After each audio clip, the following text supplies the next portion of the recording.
Heddiw, mae gofyn i chi gael anreg ar gyfer bob achlysur. Felly sut fedrwch chi wneud yn siŵr fod eich anreg chi yn un arbennig? Dyna lle ddaw busnes Ffranc i fewn.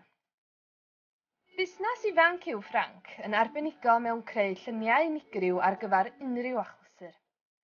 Y bwriad ydy creu darn o waith gyda haenau o ddefnyddiau sy'n cynnwys pethau sy'n bersonol i'r sawl sydd am ei dderbyn.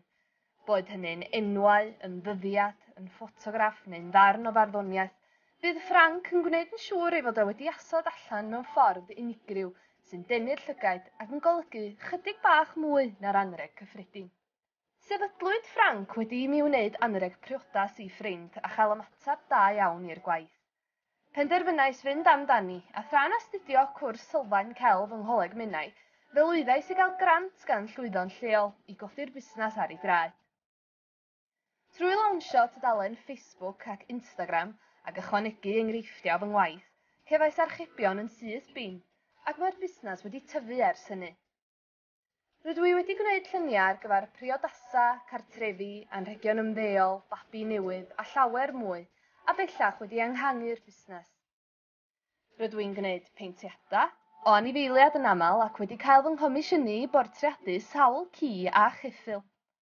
Yn ogystal â hynny, rydw i hefyd wedi cael fy nghomisiynu i wneud sawl murlun, yn festru'r capel, mewn parc anifeiliaid ac mewn ysgolion lleol, a thrwy hynny ennill mwy o gyhoeddusrwydd.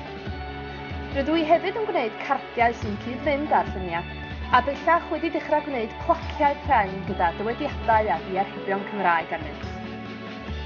Mae'n debyg mae'r cam nesaf i mi yw datblygu mwy o luniau i allu gwerthu'n syth, heb fod yn rhai wedi personoli, ond i gyd ychydig bach yn wahanol i'w gilydd. Y peth pwysicaf i mi yw gwybod fod pob un llun Ffranc sydd mewn cartrefi ar hyd a lled Cymru i gyd yn wahanol, yn enwedig mewn byd a chymaint o bwyslais ar fasg gynhyrchu.